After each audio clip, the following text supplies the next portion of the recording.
Silver Rooters, today I am going to show you how to collect seeds from your Anthurium inflorescence. As you can see, I'm about to put on some gloves. You want a nice clean and sterile environment, so wipe down whatever you're using. I'm using a lovely grow mat today from Hot Pink Hangers. We sell them in store if you want one yourself, but you just want to give your inflorescence a nice wiggle. The berries should be ripe and ready just to pop out. You can tell that they're ripe because they've changed from that deep green colour into an orange or a red colour. And now we have all of our berries ready to go. I'm going to grab myself a nice clean piece of tissue, and that's where we're going to put our seeds once we've got them out of the berry. So to do this, you just want to hold the berry in your hand. It's quite tricky with one hand, not gonna lie, but just give them a big old squeeze and the seeds are nice and firm, and they should just pop straight out like so.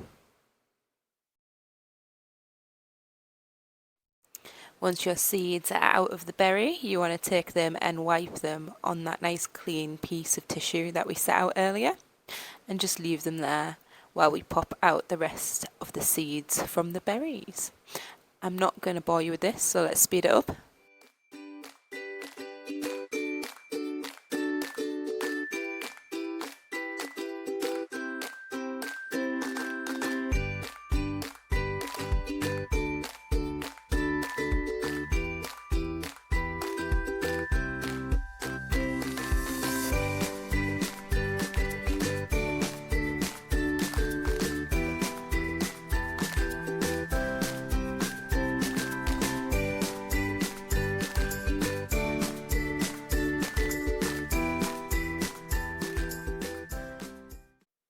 So we have all of our seeds out of the berries, and we're going to get another clean piece of tissue.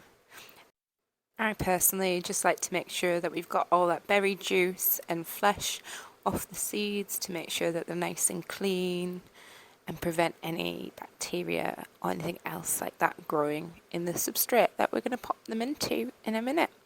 So I'll speed this up and won't bore you with the cleaning of each and every seed.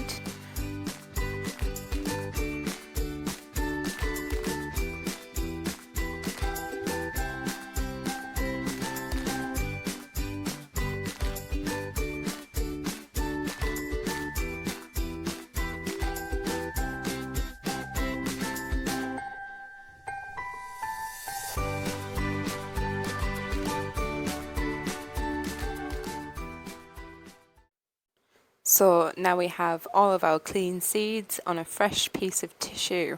You'll notice that they come in all different shapes and sizes.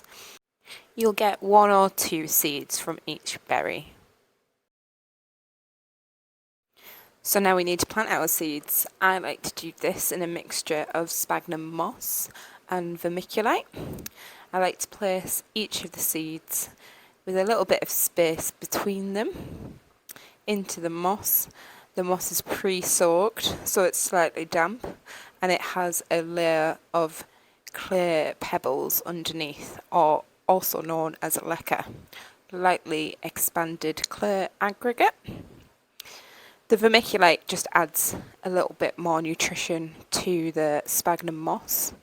Our sphagnum moss is sustainably collected from the Scottish Highlands by the lovely team at Highland Moss. So all sustainable growing methods, and you can actually reuse sphagnum moss too. All you need to do is steam clean it. Once you have those nice fresh seeds in the moss, you can sprinkle a little fine layer over top. They don't want to be planted deep. They need light to grow. And of course, we want to encapsulate them in a lid to keep that moisture in.